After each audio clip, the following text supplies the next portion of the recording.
Aditya sir ते नेहमी थांबा। हे बघा काय बी असलं तरी माणूस आहे ना, मला असं वाटतंय की त्यांचा जीव वाचवायला पाहिजे। मी त्यांना वाचवण्याचा प्रयत्न तू वेडी आहेस का? त्यांना वाचवा प्लीज। Hello fire brigade. निघायचं ना, गाडी तयार आहे। मारुती चहा घेऊन जा। नाही आताच घेऊन आलो। हेच आवडत नाही मला। या नोकरांना बोलवायचं, त्यांना चहा घ्या म्हणायचं आणि घरच्या सुनेला अजिबात किंमत द्यायची नाही। मी सांगते ना, या घरच्या सुनेला असं वागवतात ना, म्हणून या घरावर सतत संकट येतात। आज पण माझा डोळा फडफडायला लागला बरं का। आज काय होणार आहे काय माहित।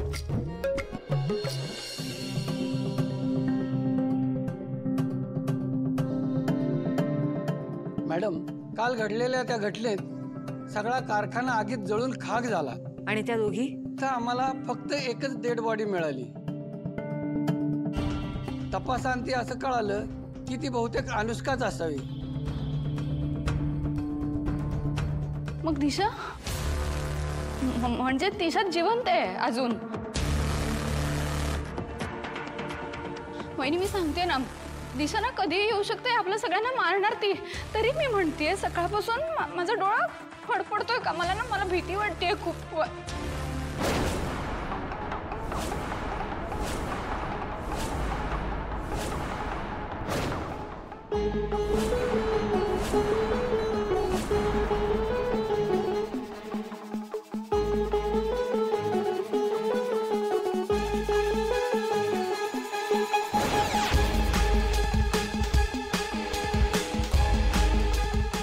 माझ्या बहिणीची अस्थी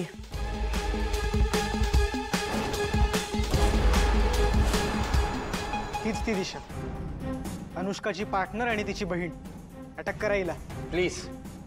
इन्स्पेक्टर, मी खरंच काही नाही केलं। मी काही करू सुद्धा नाही शकत आणि माझी करण्याची इच्छा सुद्धा नाहीये। माझी बहीण बिचारी अनुष्का गेली। माझ्या अपमानाचा बदला घेण्यासाठी तिने हे सगळं अरेंज केलं, पण ती स्वतःच गेली।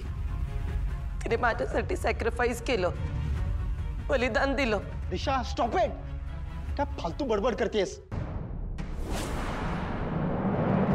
इन्स्पेक्टर साहेब, ही एक नंबरची खोटारडी मुलगी आहे।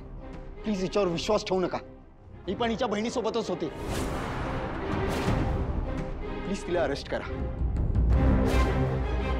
पाहिजे तर आम्ही सगळे मिळून साक्ष देऊ।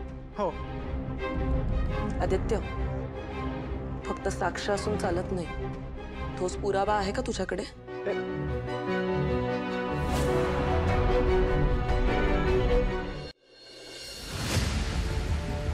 नमस्कार, मी अनुष्का। मी पूर्ण शुद्धीत हे स्टेटमेंट देते। माझी बहीण दिशा हिचा झालेला अपमान मला सहन नाही झाला।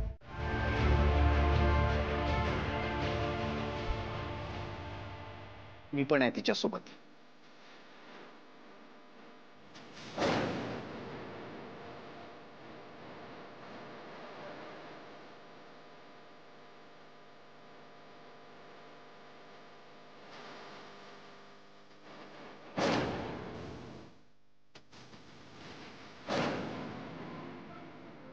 बघितलंस दिशा, अहिल्यादेवी किर्लोस्कर पर्यंत पोहोचायला तुला किती लोकांना ओलांडावं लागणार आहे?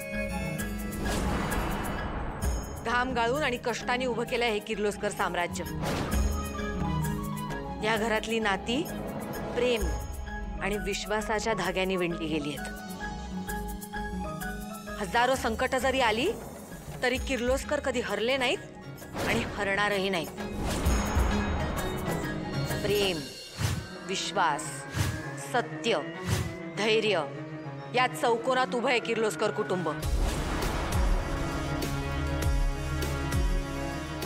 त्यामुळे इथे आत येताना 100 वेळा विचार करून यायचं, नाहीतर तुझी सुद्धा त्या अनुष्कासारखी गत व्हायची।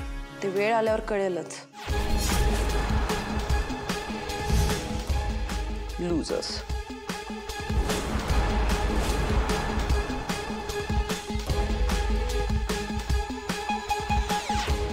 दिशा आत्ता गेले, खूप विचित्र मुलगी आहे ती।